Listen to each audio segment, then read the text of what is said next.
Good evening and welcome back along to All for United. It's Ben here with another special. Thanks to the Manchester Munich Memorial Foundation, we are back again, and we're here to chat about a very, very special man indeed. A man from our past, a man who has shaped our present, and a man that we chant about in the stands all the time. Sir Matt Busby isn't just a name that comes to mind where we can tell so many great stories, where we can come and talk about the heritage that he installed at Manchester United, but a man who we can say came from playing for Manchester City to managing the Manchester United team and going on to being a legend of our club. It's safe to say that the guy loved Manchester. The guy ended up loving the club. And what Sir Matt Busby brought to United was more than just the Busby Babes. He shaped a football club. And I've titled this video, United's Father. And that's because there's a book out there that talks about how Sir Matt Busby was the father of Manchester United and what he done here to build it and how he was as well to the players is testament to that. As you can see on the screen, joining me today for this very special show, I couldn't do it alone. You're going to learn, you're going to laugh, and you're going to enjoy and be mesmerised by some incredible stories. And everything I've just said is an understatement, trust me. So stick with us and hit a like on this video. Patrick Burns, the chairman of the Manchester Munich Memorial Foundation, is with me. Author and historians Tom Clare and Roy Cavanagh, MBE, with me as well, as always, for these shows. To not just give their insights to what was a great man, but to relive some memories as well, because both saw him in the dugout, which is so fascinating. But as ever, first, Patrick, I'm going to come over to you. I always come to you first on these shows, and I ask you this question all the time. But I think this is probably the most poignant one to ask out of the lot of them, and I think the most easiest one to answer out of the lot of them. Okay. Sir Matt Busby, why is it important that we talk about him today? Okay, first of all, hello Ben, hello everybody. Nice to be back with you. Great to be back with these two men. I'm quite pleased today because I can say that I saw him in the dugout as well. So although I'm not quite as old as these two, and here's a little snippet to start off. We very nearly never had Sir Matt Busby as our manager because he could have emigrated like Mr. Clare did to America in the 1920s. Well, that's a long time ago. Why is he so important? Why do we talk about him? Well, you've used the word father. We use the word godfather. He's the foundation. It was his ideals and his ethos of football, having played not just for City, but also for Liverpool. And then he went into the army and he was serving in the Second World War. And that's where he met Jimmy Murphy. He was a physical training instructor, Sir Matt. And he met Jimmy Murphy and they ran the army team. And it was Liverpool who actually came calling for his managerial services. And this is a very interesting point because we'll speak about him being a pioneer as well. He made demands that he wanted to run the club, the team, the way he wanted it doing. He had the say in transfers, the say in selections, who's coming in, who's going out. And Liverpool didn't like that. And United, they bought it because they were desperate. So they said, yeah, you can have that autonomy. And that's the seedling. And that's when he came into our football club with a completely different view where the club, the team, wasn't being managed from the boardroom. It was being managed from the dressing room. And what a job he did. You know, blending the finest young talent in Manchester and in the country. And then at the same time interspersing that with real top draw buys to fill specialist roles. For me, he's the foundation of everything good that's come from our football club. And I think this is our 5th show now, Ben. And we've done Jimmy, we've done the wonderful Harry Gregg, Tommy Taylor, Duncan Edwards. They were all pillars. And there's many more. There's Bobby Charlton, there's the rest of the babes. There's David Hurd, Billy Fawkes. They were all pillars, and it was the foundation of Busby, which they were built on. And you know, where he came from Lanarkshire, Scotland, you know, those are the two great managers, Steen and Shankly. And they had such love and respect and admiration. Football was different. It was a different beast back then, you know. He played for City and he managed Liverpool. And then he played for City and Liverpool, managed United. And he was respected by everybody, which is why I believe when Munich happened, there was that outpouring of national grief. There wasn't, there was rivalry, but it was a sporting rivalry. So definitely a pioneer, driving a football club from inside. And then we are going to be speaking at great length, I would have thought, about his vision for the game, for the English game, to challenge it against the best across the continent and to be the best, and where that took him as a man and as a manager, and where it took our football club. But a lot of the things that I admire in leaders who I've known of and read about in my life in the world, he's up there with the top. And I'm pretty sure Ferguson modelled himself on Busby and Stein and Shankly and their ilk. Yeah, we are, as you said, there's a lot we're going to be talking about, all three of the names you mentioned there, plus, of course, where football was at when he was in charge. We'll hit more on as well in terms of his personality. You said there that he insisted on control of that team, not the boardroom, and that cost him, returning to Liverpool as a manager. And United gave him that control. And look at where we went, look at where we were, and even look at where we are now because of the legacy that he's left behind. But before we come to the stories and pick Roy and Tom your brains on some individual memories, just in general, I want to hear. I'll come to you first, Tom. When I say the name to you, Sir Matt Busby, how does that make you feel? What comes to mind? A warmth of what he did, the way he completely structured the club when he arrived, the foundations he laid down, and the standards that he laid down as well. He was a very, very, very far-seeing guy at that time. I mean, to be honest, we've got to be, because it was Louis Rocker who actually brought him to the club. When he was having these talks with Liverpool, Rocker had been in touch with him. And, when he went down to see Mr. Gibson at the Cornbrook Cold Storage in 1945, it was Mr. Gibson's ethos that put the youth system in his mind, because it's what Gibson had planned in the late 30s, and Busby fully embraced it, and he started to lay the foundation. He insisted on having total control of team affairs. But not only that, Gibson was a wily old bugger. He really was, and he at first offered him 3 years as manager, and Busby actually turned him down. He said, "I want 5 years, minimum 5 years," and he got his way. But it was during those 5 years that he laid down the foundations of what we have known as Manchester United Football Club. Mm-hmm.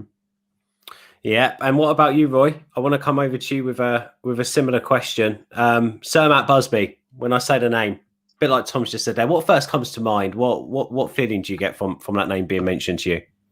I get the feeling Manchester United. I get the feeling that he is the father of Manchester United. It was very well put, that.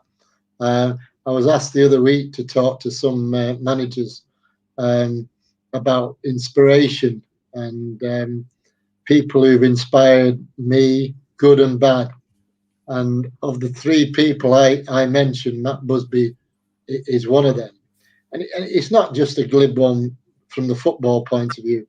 As Tom mentioned, I had the distinct pleasure and honour of meeting him 3 or 4 times, once on a full interview.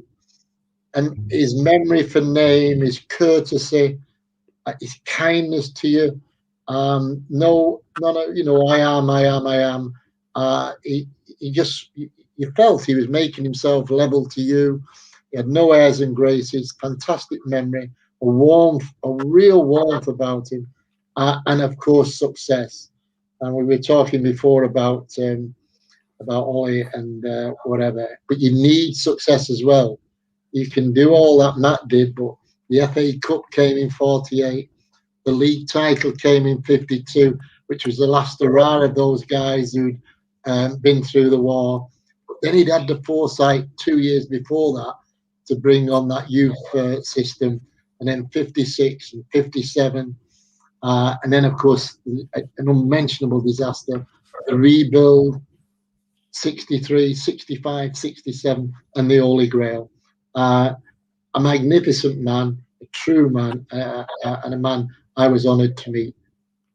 Cannot wait to learn more about his time at United, especially in the early days, which I'm not over familiar with. I can't wait to learn more from you guys and to hear some of the memories as well that you have of him standing in the dugout. But I think before we can all come to terms and realise the stature, the magnitude of the job that he was taking on in hand when he first walked through the doors at United. Tom, I want to come over to you and ask you this question.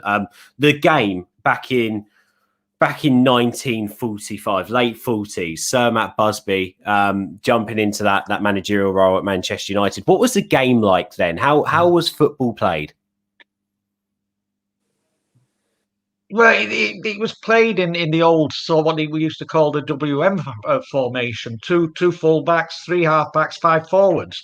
It was attack and defence. It was quick. I'll tell you what, people say to me, it was grey days back then. The game was quick, and most teams played with 2 wingers. And I believe it's unbelievable. When you think of some of the great wingers from back then, Matthews, Finney, Mullen, Mitchell, you'd go and pay an admission fee just to watch one of the wingers, and then of course you had the defenders, the attacking defender, the defensive defenders, and then the stonewall centre half. You could always tell a centre half in the old days because normally he had a bald head and his eyes were in love in the corner from heading the ball. But it was a tough game, and it was a physical game. Believe me, it was a real hard physical game. And there were some tough guys about, fair, but absolutely ruthless. And, back in those days, it was never a game for youngsters. Young kids didn't make their debuts, but we were very fortunate in a lot of ways to have so many good players who came back after the Second World War. They lost 5-6 years of their career that Busby more or less inherited in some way. You look at it: Crompton, Carey, Aston, Anderson, Chilton, Cotton, Delaney, Pearson, Rowley, and Mitten. Absolute fabulous players. And that forward line, they were as free scoring as anything you'd ever seen. But Busby instilled this attacking ethos in them. And they would go at teams, some famous games there, which we'll probably come on to later. But to see that team play, they were absolutely magnificent. And considering, as I say, they'd lost 5-6 years of their careers, the success they brought to Manchester United gave Busby the time to lay those foundations. 1946. And we must never, ever forget the part that not only Jimmy played, but Bert Wally and Tom Curry and Bill Inglis played as well. Yeah. Because they did all the hard work out on the training ground. But it was Matt's vision and the way he wanted the club to be brought forward. And he wanted it. He laid the foundations for it to be what it was, a family community club. And it was. There was a great affinity back then between the club, the players, and the fans. Mm-hmm. But the first 5 seasons after the war, they finished runners up 4 times. They won the FA Cup. They were semi-finalists. They played a brilliant attacking, style of football. But time catches up, and Busby needed the time where he had to sort of broker the passage between the 48 team and the team that came through in 55. So it was good to watch, and attendances were phenomenal after the war. They really were. There was millions watch football after the war, and rightly so, because there was nothing else. But absolutely tremendous, and he laid the foundations of what Manchester United were to become. Yeah, the attack that we talk about today, the attacking football that we always speak about. Tom, I don't know if you might want to quickly restart, mate. We lost you a couple of times during that, but luckily we could make sense of what you're saying. So I don't know if you want to quickly jump out and jump back in to see if that fixes things. Whilst you do, I've got a couple of questions for Roy and for Patrick. Is that right, mate? Yeah. Sorry. I've got a couple of questions for Roy and Patrick. Roy, let me come over to you quickly. Tom talking there a little bit about the game and how different it was back then, and how they used to play with the W formation and the attendances. This was Sir Matt Busby's first job coming out playing for Liverpool, out of the army, then jumping into United, making those demands. What sort of state was the club in then? You know, we talk about Mr. Gibson and we talk about the role he played and the shape that was slightly moulding into Manchester United becoming Manchester United in the mid-40s. But what type of job was Sir Matt Busby walking into? He was walking into a club that had no ground because Old Trafford was bombed, 41, and they had to play the first three seasons or so away. The whole matches at Main Road. So he was walking into a club with no ground to start with. Tom's very right, very correct, as always. A man I respect so much there, Tom Clare. But Tom was right. And Jack Rowley, in an interview I did with him, I'll never forget this, I think it was 83. And Jack Rowley said to me, he said Matt was the luckiest man alive. He walked into a team that was already there, and Tom's already read the names out. Crompton, a very undervalued goalie at Manchester United, a great loyal man. Johnny Aston, Johnny Carey, a legend of the whole game of football. Alan Chilton, the centre half that Tom described before, with the balding head and the two eyes that were locked together. Little Henry Coburn at left half. Jimmy Delaney, one of the great wingers. Who Matt signed, his only signing really. Johnny Morris, a lovely cheeky inside right. Jack Rowley, one of the great games centre forward. Stanley Pearson, a beautiful footballer, and Charlie Mitten on the wing. And Rowley said, well, he walked into a team. I did have to have a bit of a word with Jack there and say, yeah, but you can walk into Harrods, but I mean, you've got to buy the right thing.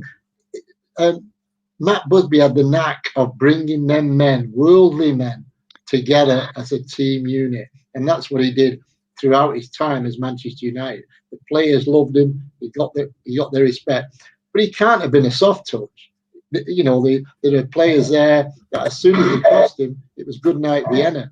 Johnny Morris was probably one of the first one. Charlie Mitten, Johnny Morris, in later life, Johnny Giles. If there's any disagreement, there was no, well, should we discuss it? Well, no, that's what we're doing. And they were out the door before you knew he'd gone out the door. So he was a magician. He was a man manager, but he knew his stuff. But he came into a Manchester United team with no ground, but excellent players, but they needed moulded together. Tom's mentioned Tom Curry, Bill Inglis, people like that. We extol quite rightly every time the virtue of Jimmy Murphy. But, then he got little Joe Armstrong as a scout, Walter Crickmore behind him as a secretary. I know Tom and I have written many, many books. And you wonder, what a book that is. Walter Crickmore comes at 1920 and 1920 as a clerk. By the Second World War, he was the acting manager. He was the secretary. And, this is in the days, we talk of computerization and now, all them big games that they were getting at Main Road, 75,000 in the European Cup. There was Walter Crickmore and Les Olive in the ticket office. There wasn't 55 computers and whatever. They were doling them out. I mean, he had a massive, he had a dedicated, brilliant staff behind him. Top notch. And talking about those staff, Pat, we'll get into players in a second and the teams and the way that the Babes especially played under Sir Matt in those early days. But quickly on the staff, Jimmy Murphy, we've done a whole show on Jimmy Murphy and you mentioned him right at the start of the show. How much of an important component was Jimmy Murphy to Sir Matt's success? Oh, we got a frozen Patrick now. Oh, I think they're right. The four of us. Am I frozen? Oh, I think you're back now, Pat. Am I frozen? No. Am I back? No. Sorry. Yeah. Some people will say he's best off. Yeah. Sorry, everyone. Pat's back.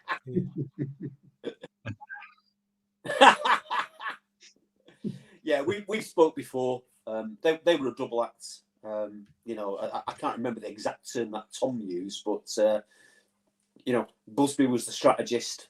Murphy was the nuts and bolts, the engineer who put it all into play.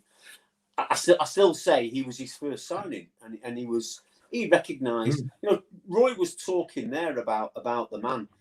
This is a man who will have garnered respect very quickly because he'd been there and done it to the same standard. He played for City, he played for Liverpool. You know, you've not got to be a shrinking violet to be a physical training instructor in the army, for goodness sake. You know, he's come from Scotland. You know, he's a strong-minded, strong-willed man, and he formed a great partnership with Murphy in the army. And Murphy was a really good motivator, a really good communicator. And when you've got that nice blend where egos don't come into it, but the attributes, the individual attributes and collective attributes these two men have got, when they are melded together, they become something so powerful that it's almost intoxicating. And that's what that partnership was. And I don't think either of them would have had the success without the other. I really don't. Yeah, and you can go and watch that full episode, by the way, guys. It's over on our YouTube channel, so go check it out. Make sure you like this video, by the way. Should we just quickly do some hellos, shall we? Reese has been in the live chat. He's put a couple of comments here, and he's mentioned Sain, Shankly, and Sir Matt. We'll get back onto the trio of them in a little while, because I think it's important that we do hit on that Scottish influence. Stuart's on. Evening, Stuart. Hello to Gaynor, who rightly puts Liverpool's loss was our gain. The doc's on. Barry's been in the live chat saying, greetings from Johannesburg. Always a pleasure to listen to this. Barry. Yeah. Barry. Oh, Barry, come on, Barry. Barry. Swearing words like that. I tell you, host jobs need to be easier. I don't need words like that on it. Hello to Johnny, who says, evening all, looking forward to the show. And it was quite funny earlier on. I don't know if you guys have seen Paul English on Twitter. He tweeted out about how excited he was for the show. Roy did. And he put in response to the tweet that said, myself, me, Ben, Pat, Tom, and Roy are going to be on. And he put 3 really knowledgeable Manchester United fans. I was like, cheers, Paul. Yeah, I know my place now, don't I, when I'm alongside these guys? So brilliant. Thank you, everyone, for putting me in my place. I really appreciate it. And hello to Tyrone, who says, words cannot describe Man United as a football club, incomparable. And I think it's this rich history that obviously does that for a lot of fans out there, and especially younger fans getting to know it as well. And we are so lucky to be joined by people like Pat, Roy, and Tom to be able to chat about our history. And I think something that's really unique about these shows is we can jump into memories with Tom and Roy, who saw the babes, who saw some of the progression at a young age, may I say, under Sir Matt. So, Tom, let's come to you first. Early days under Sir Matt. What are your memories of being there in the stands of watching United? Well, my first game, the very first time I ever went to Old Trafford, it was just after my 5th birthday. It was in August of 1950, and I went to a reserve game. And back then, in those days, what used to happen, the Manchester Education Committee, United and City used to send them a couple of thousand tickets for. And what used to happen was on the Friday afternoon, these schoolmasters would distribute the tickets, whether it be for City at Main Road or for United at Old Trafford, and they'd give you 2 little red bus tokens to pay for your bus fares there, and off you would go. And I started to understand a lot from my grandfather, even at that young age, and I was pestering, and then 1950-51 season, my brother took me to one of the first reserve games, which was against Sheffield United, and it thing going to Old Trafford, going into the stadium as it was then, and it wasn't completed properly. It was just such a sensational. It was like finding Mecca for me. But it was seeing a lot. We were starting to see a lot of the young kids come through. Back in '47, Jimmy, the reserve team, had done very well as well in the Central League. But Jimmy had gone to Matt at the end of that season, and he'd said to him, "Look, Matt, there's not one player in the reserve team plays in the first team." And that's when Matt said, well, we've got to go forward with the youth pro. We've got to find our own players. And that's when they started to recruit. And 2 of the first were Mark Jones and Dennis Violet. and you started to see these young kids then come into the junior teams and the Central League side. And let me reiterate something here about the Central League. That was a tough league. Yeah, It was all the Midland and Northern clubs, both first, second, and some third division clubs. And you used to get a lot of ex-international players seeing their time down, or first team players coming back through injury. And for kids to be thrown into that sort of football was never seen. So gradually, over that period, and then especially after they'd won the championship in '52, it was noticeable. The team, it become sort of time expired, but he still needed that few years. And of course, the Youth Cup had started, and we'd got all these young kids starting to come into this. It was vibrant. Honestly, to walk around Old Trafford during them days, it was a joy. It was a pure joy. And you'd go and see I'd go to games when I could. I'd go and see the reserve games. I'd go to see any game that was on there. Salford Boys played at Old Trafford. Manchester Boys played at Old Trafford. You know, they played at Bellevue. They played at Main Road. But it was great to go and see and try and understand what was evolving and what was coming. And Sir Matt had a job at one time after they won the championship. The directors weren't happy. Things weren't going well, you know, and the football could be a bit fickle then. Everybody has this thing that United were the greatest supported club, you know, they weren't actually. Fans were very fickle. They'd pick and choose which games they went to, you know.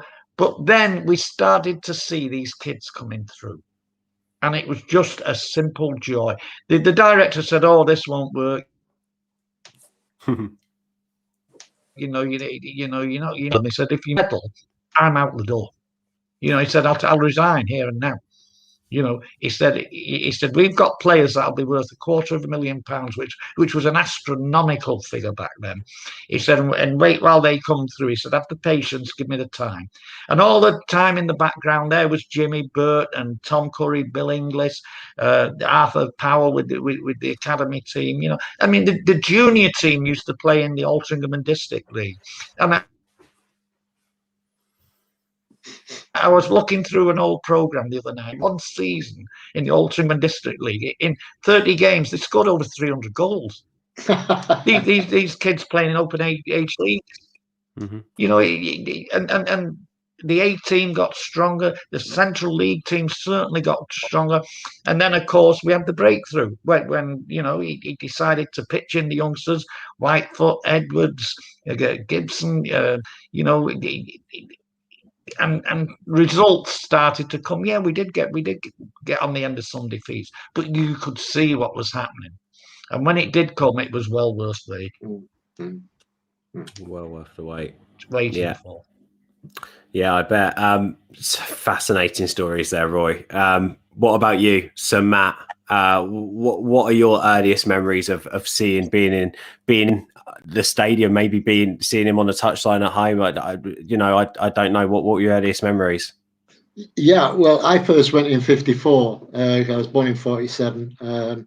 But just one quick point about Matt's standing in the game. In 1948, he was asked to take the Great Britain Olympic team in the Olympics in London. He took them to fourth. He had Tom Curry as his trainer, but he was the manager of the Great Britain Olympic team, and the captain was Bob Hardesty, who was a legendary amateur footballer with Bishop Auckland, and that had a later kickoff when Munich came because Bob helped the United reserves out. But Matt's standing in the game was very, very high. I went in '54 Boxing Day against the Villa, and I think there was 70,000. And then I watched them a few more times that year, including the last game of the season when they beat Chelsea at Old Trafford 2-1, and Chelsea had won the league for the first time in their 50 years history, and it was another 50 years before they won it again, by the way. But Tom was right. You know, if you won 3-1 or got beat 3-2, they were your team. And I know it sounds glib, and I know everyone's going to say, oh, no, we're the biggest club, we've got to do this. Well, they are. But if they're your team, you go to the match and you watch them and you want them to do well, and you can have a right moan with the bloke next to you or whatever if they're not doing it right. But you come away, and then the Monday, they're still your team. You're looking forward to your next game. And that's how it was definitely in the 50s and 60s that I remember. They were your team. You went to watch them, they won and lost. And we were very lucky. They won more than they lost. But the transition, as Tom says, about 53, 2 years. I mean, managers, they won't survive now. They just won't survive. He's bringing Duncan in, Dennis Violet, Mark Jones. Eddie was, I think, one of the last ones that got in. Albert Scanlon, David Pegg, Billy Whelan. All these players. Billy Foulkes was still a young guy. And these players were sort of moved into the side, but they were in the right positions. You had none of this where the guy who should be playing number 6, well, I'll tell you what, he's injured this week. We'll put the reserve fullback there. No, you just put the reserve number 6 in, because I can tell you what, everyone that Matt and Jimmy had who was under the first team, 1 to 11, went in the team in that position. And they were magical times, really magical times. And they've continued, don't let's get blasé about it. I've just finished a book on the whole of the 70s, and that wasn't a great decade by any means, but there was exciting times, and in a bizarre United way, the season we got relegated was, exciting. But the 80s, we were on, we're going to win the league any minute, and we didn't. We're going to win the cup and whatever. And then Alec, 4, 5, 6 years. I mean, coming 86, and you're talking 90, we won the cup. But I still remember my mate Pete Mull with his banner to Fergie, and he was right. Crystal Palace at home, we 1-0 up, and we get beat 2-1. And he'd spent a lot of money. But Busby didn't spend a lot of money. He didn't spend a lot of money. Funnily enough, I think the biggest position he bought players for was goalkeeper. He paid $6,000 for Ray Wood from Darlington. He bought Reg Allen, who was a class act but had been a prisoner of war. 18 years old. Yeah, well, that was Ray. But he bought Reg Allen from QPR, who was a finished article, but he'd been a prisoner of war and he still had terrible traumas and things like that. But he helped him win the 52 league. And then, of course, he bought Harry in 57. But no, Tom summed it up perfectly. They're your team, and you could see what he was trying to do. I always remember that with Paddy Creran. I mean, I loved watching Paddy stood in the paddock. You could see what he was trying to do with that pass. And it wasn't a 10-yard pass. It wasn't a sprint. He was trying to get it 40 yards over the left back's head, and Dennis was in. And, of course, the linesman was going offside because Dennis was too quick for the linesman. But if he passed me, you just knew what he was going to do. And that's the attribution to Matt Busby. He was strong enough to do it. He stuck to it, and he achieved it. Can I ask you, Roy, whilst we're on some stories that you've got, can I ask you about how how him managing at the Olympics shaped quite an important moment in our history? I know you've got a few things on that. Well, yeah, I mean, it's uncanny how things come back in life. But Sir Stanley Rouse, I don't think he was Sir Stanley now, but Stanley Rouse was the chair or president of the Football Association. And he was the man who selected Matt to manage his team in the Olympics, because he had Matt managing a team for him in the army in the war. So he had ultimate respect. Then in 1956, we wanted to go into the European Cup. We won the league. But Alan Hardaker in the Football League, so let's get them too mixed up here. Rouse is in the Football Association, Hardaker in the Football League. Alan Hardaker in the Football League said, no, you're not going in. Chelsea couldn't go in last year. We don't need foreign football. We're England. We're great. We've got the best league. And Matt knew he had to go in. He knew he had to go in because he made a quote I've got it written down somewhere. He made a quote to me in an interview, and it stands today. And he says, he must realise in the mid-50s that football was not just an English game, but it was a world game. And he wanted to go in. So he had a word with Stanley Rouse. And Stanley Rouse said to Hardaker, hang on a minute, your jurisdiction is on a Saturday. Yeah. if they want to do something on a Monday, Tuesday, Wednesday, Thursday, Friday, you can do. You can't stop them. However, and he made this clear to Matt, however, they have to be there to play the game on a Saturday. Now, you can all draw your own ramifications and imaginations about that, about a fateful snowy day in 1958.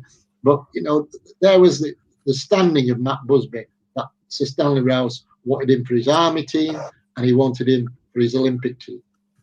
I did read something online actually in my in my research, so to speak, earlier on that I'd done this morning. There was something about that he told his wife that he wanted to quit the job because of the guilt he felt after the disaster, having, you know, forged a way through. He didn't want to carry on. He, you know, and also Pat, I mean, I don't know if you can hit more on those few weeks after, but apparently he wasn't told for 3 weeks, was it, after the crash or so, because after the disaster, sorry, or so, because doctors or family or friends didn't feel like he was strong enough to take the news. Well, he wasn't. I mean, he'd been administered the last rites on 2 separate occasions. The Professor George Maurer, who was the senior consultant in charge at the Rechtsdressar, you know, he was his personal physician and looking after all the babes. His son, by the way, Peter Maurer, also works at the Rechtsdressar. He's in his 80s now. And I spoke to a couple of the nurses who looked after Sir Matt. And they really did not expect him to make it. He just was not strong enough. And it was 3 weeks before they felt that. And I'm sure I've read it recently. It was either Sir Matt or it might have been Johnny Berry, where it was kind of let slip because he'd been asking. I think Sir Matt had been asking about Duncan and where he was, and Johnny Berry had been asking about why his mate Tommy Taylor hadn't come to see him. And so they decided at that point that the best thing to do would be to tell him. But yeah, for 3 weeks he had no idea what had happened to those 8 players. And he's very, very close to death. You know, he's come through that, and he's had to convalesce then for virtually the rest of 1958. You know, we spoke like it was Jimmy Murphy who led the team through the rest of that season, including the cup run, and led the team out at Wembley, albeit Sir Matt was back in England then and in the stand at the time. So yeah, it was a very, very difficult period in his life. And if you can imagine, the guy speaks so knowledgeably and eloquently about what life was like at Manchester United and what he was doing, what he was building, and it's just all blown up in your face, completely blown up. Where do you get the strength of character? A lot of men, we said this, haven't we, before? A lot of men wouldn't come back from that. But he did, and it was his wife, Lady Jean, who said to him, you know, you owe this to those boys who didn't come back from Munich. And that was the sort of light in the touch paper for him again. And then off we go. And we've got a 10-year journey then from the ashes of Munich. And my first memory of him was as an 8-year-old being allowed to stay up and watch my very first live football match in black and white. And I'll never forget Paddy Clarendon and Nobby Stiles at the end, and dancing and hugging Sir Matt and Georgie and Bobby Charlton, and just the sheer look of utter joy and pride and love on his face for those boys. And the first time I saw him, I mean, I first went to Old Trafford August 1970. He wasn't the manager then; he'd retired. And we had Wilf McGuinness was kind of in charge temporarily whilst they worked out what they were going to do. And that eventually went to Frank O'Farrell. But, you know, Sir Matt Busby had to come out from the boardroom to try and steady us as a football club, because the team were disintegrating. You know, and we have said from 68 winning the European Cup, 74 we're in Division 2. And I was speaking to a United fan recently about Georgie Best and about how his appetite wasn't diminished after 68, but he was in a team that had sort of fulfilled its ambition, its pride, its destiny, and that's, for me, that's one of the reasons why Georgie fell away.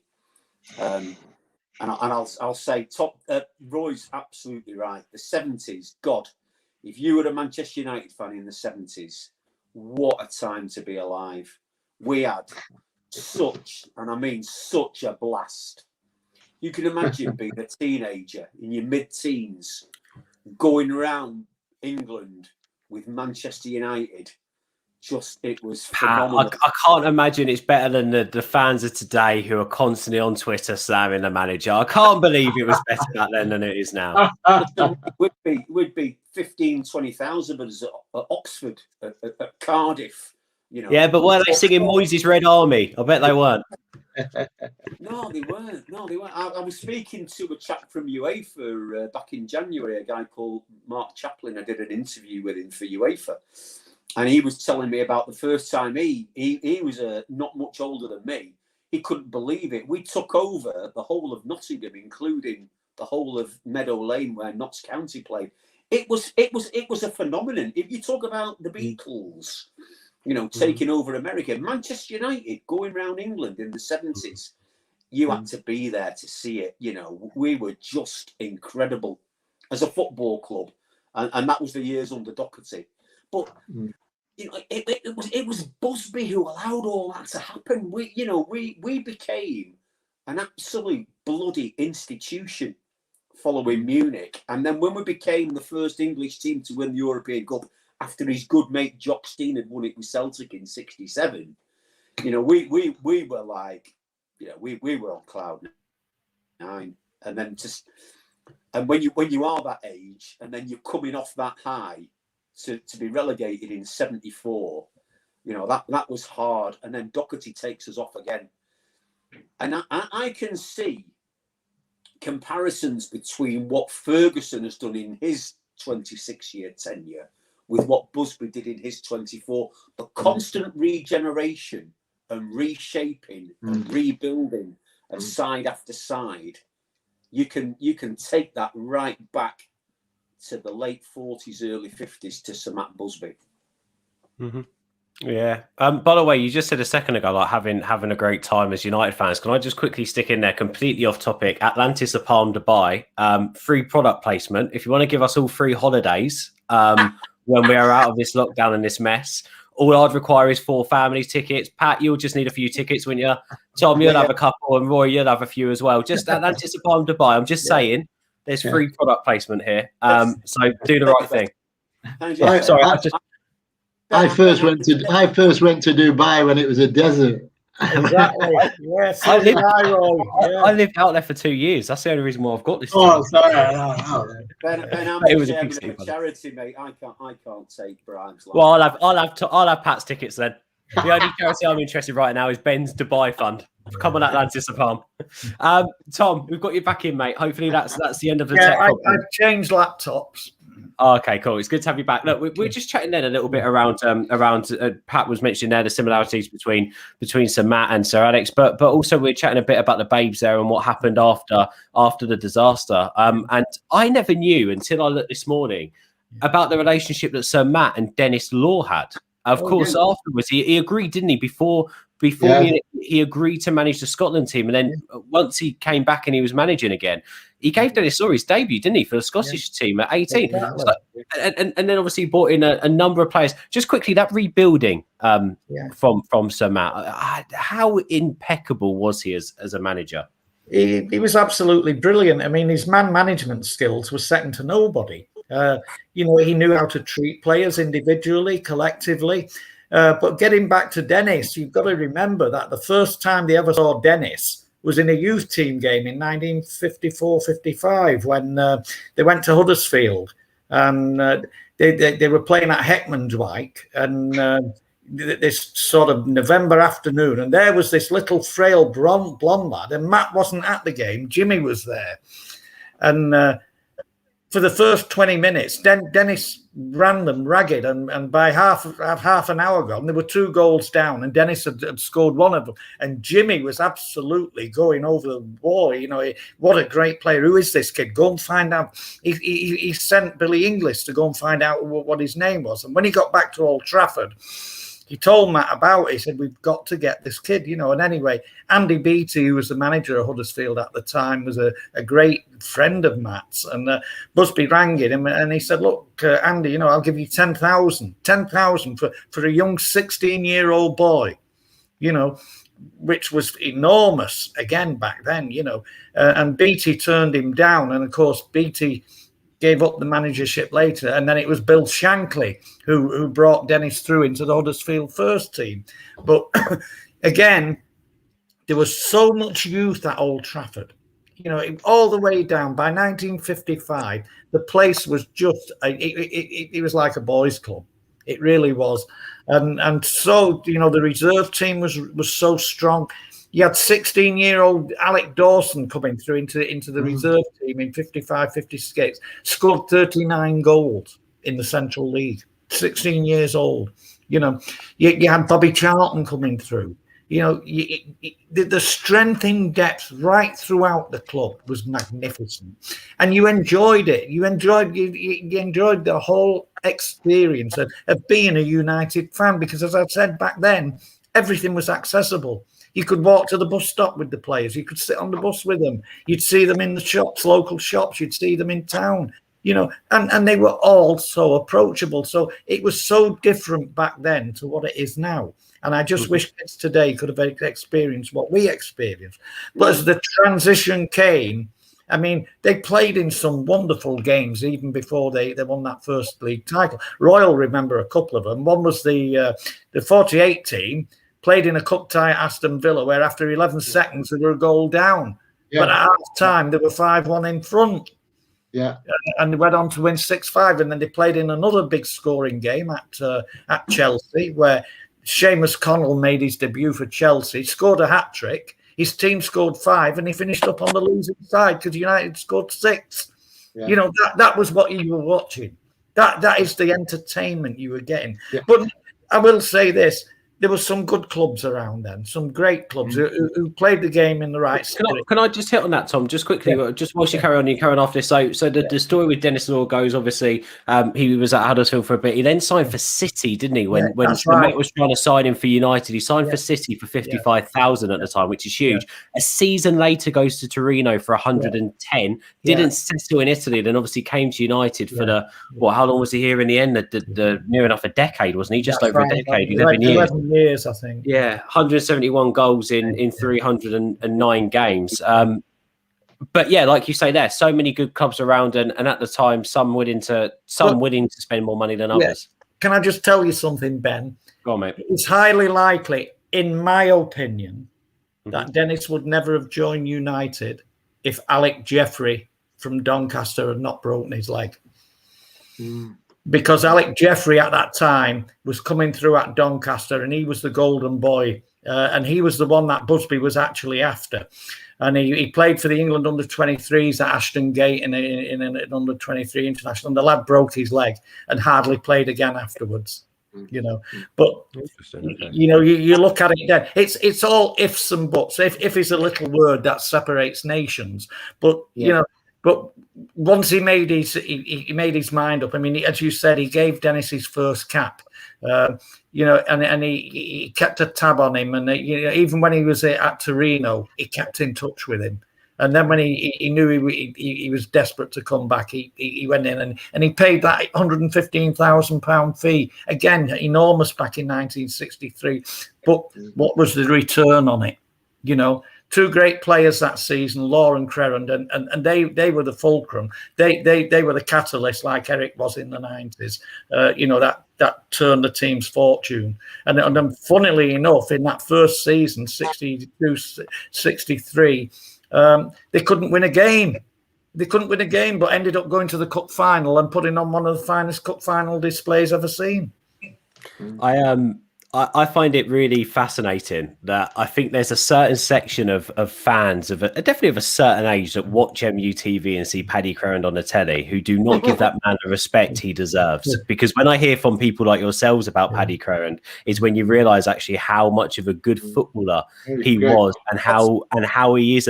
He doesn't get branded this enough in my eyes by fans of today. Maybe we should do a separate show on him to open some eyes on Paddy Crowand, the man and the part of United's history that he played. Because whenever I hear from people like yourselves or listen to historical podcasts and people who know their stuff around United, they cannot speak highly enough of Paddy Crowand as a footballer. And Ben, let me tell you something about Paddy, which will show you how astute he was. That 63 Cup final, in goal for Leicester was Gordon Banks.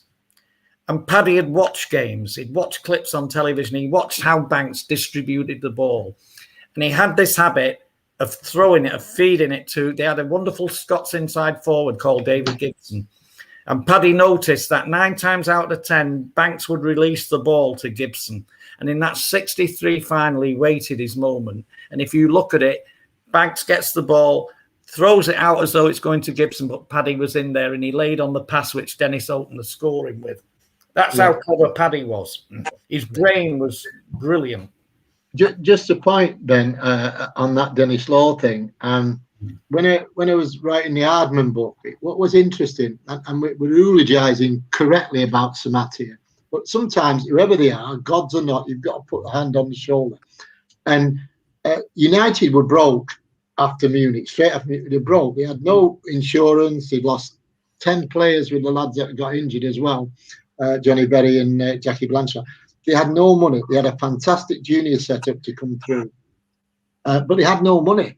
And, they bought Noel Campbell, and they were buying one player a year. Now, the player they bought a year was a good player for us. It was Morris Setters for the number 6 year. Then it was Noel Campbell at number 3.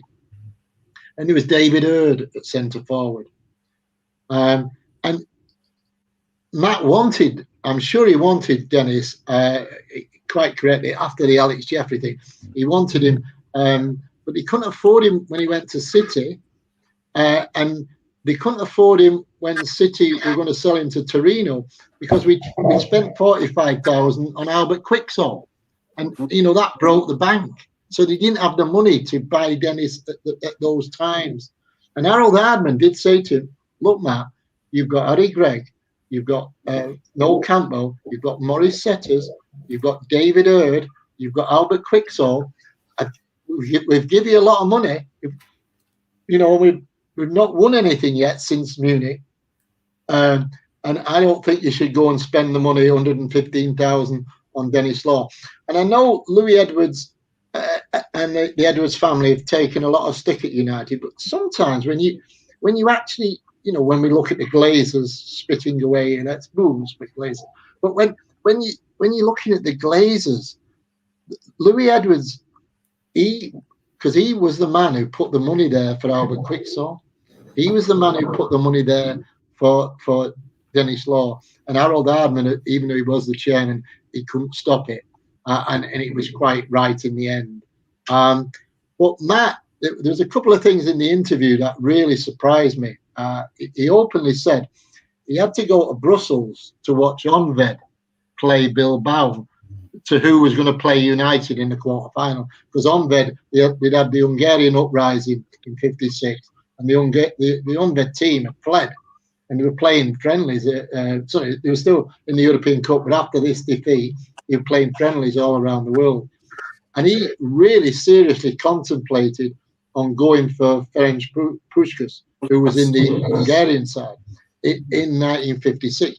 But you didn't have the foreign players over here. And as Tom had said earlier, Bobby Charlton was in our reserve side. We had Johnny Doherty. Yeah. We had Liam Whelan. I mean, this is at number 8. As I said before, you were replacing 8 by 8. You weren't replacing a number 8 with a number 4, a number 8. And Ben?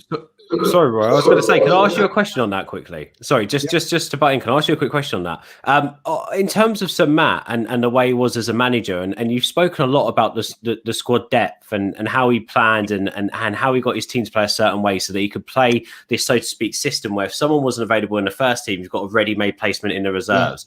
Yeah. It's just a bit of a very unknowledgeable question. Did he have his favourites though? Did he have some players there that he really put his arm around more than others? Did he have players there that you would see more than potentially others play? For instance, the likes of someone like Dennis Orr, when he did finally, come in. I'm just wondering. I'm just speculating. Duncan maybe as well in the early days. Did he have any favourites, or was he very much a team manager? Yeah, I think in the what you would call the Busby Babes teams, the 56, 57 team, and Busby hated that word. Tom Jackson cultivated that word when they played in a game at Huddersfield, I think, after they played Kilmarnock, and he brought all these in. But they weren't babes, they were men. I mean, Duncan Edwards, was he ever a baby, Duncan Edwards? I mean, look at the size of him at 16. Yeah. And I honestly don't think he did, Ben. I think he picked the right players for the right positions. Mm-hmm. I mean, Billy Folks was your number 2. Ian Greaves was a very good number 2. And when he got his chance, he let him have his chance. Roger Byrne was a truly great number 3. Jeff Bent would have walked in any other side, but he wasn't quite as good as as Roger. Jeff Whitefoot, what a great wing half Jeff Whitefoot. Freddie Goodwin, not as good as Whitefoot. And then who comes along? Eddie Coleman. His biggest area was probably number 5. I'll come to that in a minute. Duncan, there was no rival. Henry Colburn had retired. Duncan Edwards was 6. Johnny Berry really was number 7. Kenny came along. Kenny Morgan just before Munich. Number 8, we'd had Morris. We then had Johnny Doherty. We then had Liam Whelan. We then had Bobby Charlton. Number 9, he bought Taylor because he could see he needed a replacement for Rowley, and Taylor was the fit. Number 10, Dennis Violet was a magician. End of story. Manchester lad, top player and a top man. Peg was a great 11, but he had Scanlon, so there was no favourites. If Peggy did have 3 or 4 dodgy games, which he rarely did, Scanlon was in. So the reserves, but he had this fantastic team spirit about him. Mm-hmm. Yeah, I was going to say with what everyone said about his man management skills, it very much comes across that way. But I was interested to know if maybe the bigger personalities, he put his arm over the shoulder a little bit more. And the reason why I was reflecting that, Patrick, is I wanted to come on next to talk about Sir Alex and the similarities that you said you've seen, and just hit on those a little bit more. I think another similarity that I've literally just found online now is not a good one. In 1967 to 68, City snatched the title away on the final day of the season. Again, it's an uncanny similarity of little things that happened with both of them, where they were born, the way that they the way that they use the youth, the attacking football, the embracing the club's DNA, wanting that overriding control over the footballing side of the game. It's those similarities, isn't it? And it's those foundations that really brought on Sir Alex's success as well, though. Absolutely. Well, if you think about a blueprint that has worked for that football club to and got us to be the greatest team in Europe. Now, if that blueprint's there and all the elements are things which you believe in, and I think Ferguson was very like Busby in his character, in his style, no nonsense approach, had played the game to a very high level, well respected, and he wouldn't take any prisoners, and he knew exactly what he wanted.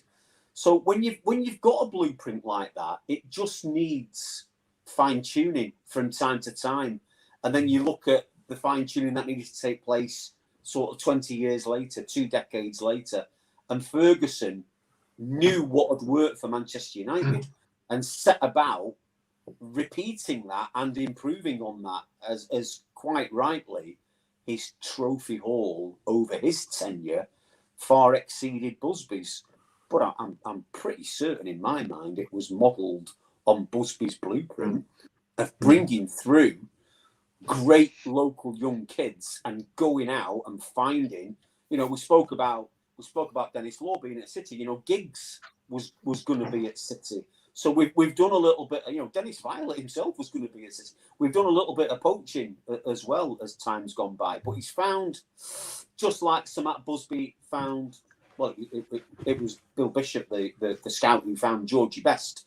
Who found Norman Whiteside, Roy Keane, Dennis Irwin down in Cork in Southern Ireland. To have that network that works and starts to bring in the fruits of your labour. You invest to save, and you invest to grow and to win as well. And I think both men have done that to a remarkable standard. I can see synergy. I can see a blueprint that's worked for the football club. And I can see, to some extent, Solskjaer looking at that blueprint and trying to make it work another 20 years down the line as well. And that's why that's a work. That's why that's, a work in progress in transition. Well, and also, Pat, if we believe the rumours, he's also going to poach someone from City this summer with the Aguero rumours as well. Hey, so I had to throw that one in there. We've got two great kids, two great strikers coming in that academy, and if they nurture them and treat them well, they'll score goals. That's Hugo and Matt Bride. Yeah, Matt Bride is his name. McNeil. Yeah. McNeil. Yeah, no, two fantastic forwards. I don't know where Roy's got this. Can you see the comparisons through the different? But you really can, and I think this is why when, like you say, when you see an inkling of the blueprint that's worked before, and although we live in such different times, football never dies. Manchester United never dies. These legacies go nowhere. At the end of the day, the ambition for a football team or players going into every game always stays the same, no matter what era we're in. Is to win that game. So when there's a blueprint on how to do it, I think you need to be a bit more patient with it. We've seen managers come in and the way that they've tried to do things throughout the years, not just recently, by the way. This isn't a recent thing, even before Sir Alex. I just think that I just feel like Ollie needs time, and I agree with you. I can see that. I can see things changing now. And again, we spoke about this before, and this is a whole nother show. That's why I'm so shocked that Nicky Butt's gone today, because it just felt like he was doing so much. Do you know what we're going to have to do? There's so many questions coming in the live chat. We're going to have to do a live Q&A show at some point. Everyone's asking loads of questions. We're already 1 hour, 5 minutes in. We definitely can't get through them all. And I've got a few questions that I want to ask before we jump out. So, guys. Ben, I'd just like to say 2 words that I've forgotten in football today. Time and patience.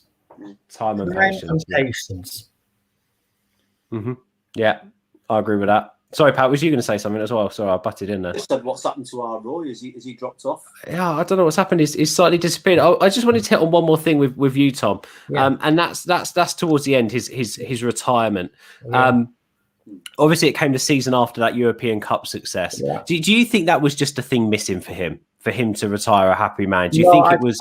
I think, yeah. It was his ultimate goal, was to win that beautiful trophy. That was his sole aim, really, after Munich. That's what he wanted more than anything.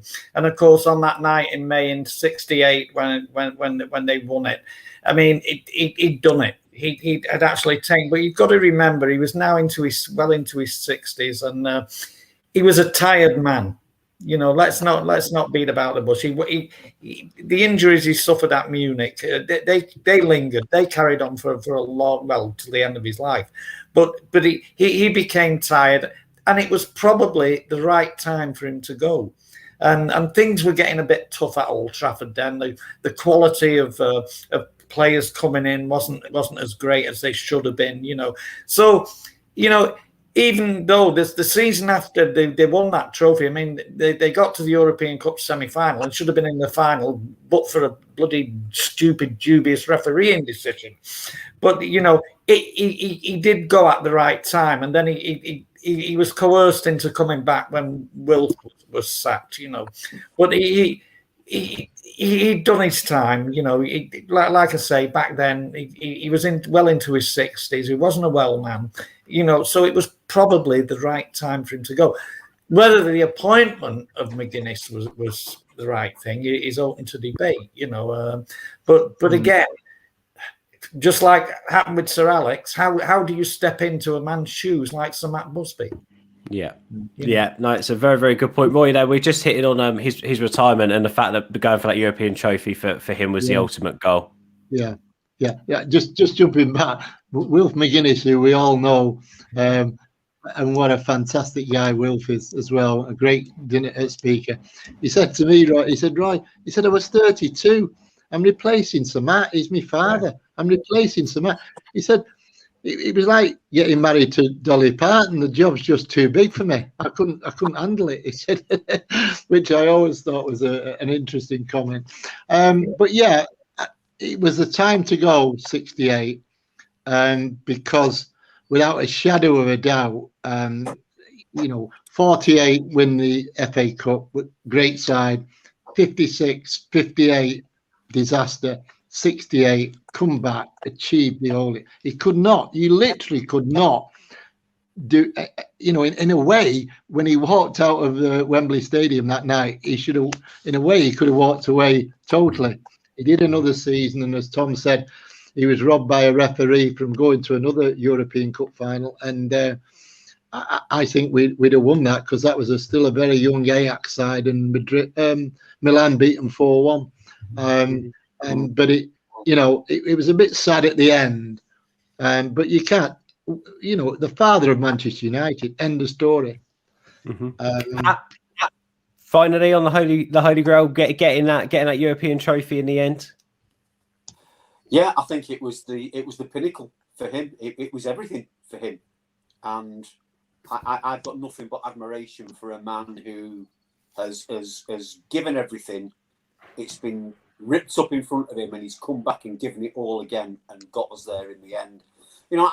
As a young boy, I've just got nothing but love for the man, because he gave me and millions like me pride coming from Manchester, pride in being a Manchester United fan. He allowed me to watch Bobby Charlton, Georgie Best. We've not even mentioned Georgie Best, and Dennis Law play football together. And trust me, that's a privilege. I know I'm not old enough to have seen the Babes, but to see the Trinity play, and I do think that it wasn't just Sir Matt. I do think there was a general exhalation of we've done it, we've done it, and we've reached the pinnacle, and we were coming down, and the timing of what happened to Georgie after that for me was all out of kilter. He still had a lot of ambition to go on and do it again and again and again. We've not even spoke. We've been speaking for an hour and 15 minutes. We've barely mentioned Georgie Best. What a diamond he was in Busby's rebuild after Munich. He absolutely was. And my last thoughts are to be in Old Trafford in January 1994. We were playing Everton at home, and when the Piper came out, you could hear a pin drop. Exactly. And the minutes, I've never seen anything so respectfully observed. And Everton fans and Everton Football Club were absolutely first rate, first class. You cannot say anything else. And I think that, 24 years after he's retired, to be still held in such esteem and admiration by football fans in general, it harks back to a day to a time when football really was played in a different spirit, and there was nothing but respect for the greats, and boy, he's up there in the greatest managers of all time. When it comes to my generation, there's only one. When we talk about the greatest manager of all time, it's Sir Alex, the name that's been given. But Roy and Tom, I want to ask you this question. Just the way you've spoken about Sir Matt and the way you talk, and I'd never ask you to compare the two. So you're building a greatest 11 side. You've got to put the greatest manager ever in there. Who's your manager then, Sir Alex or Sir Matt Busby? With me,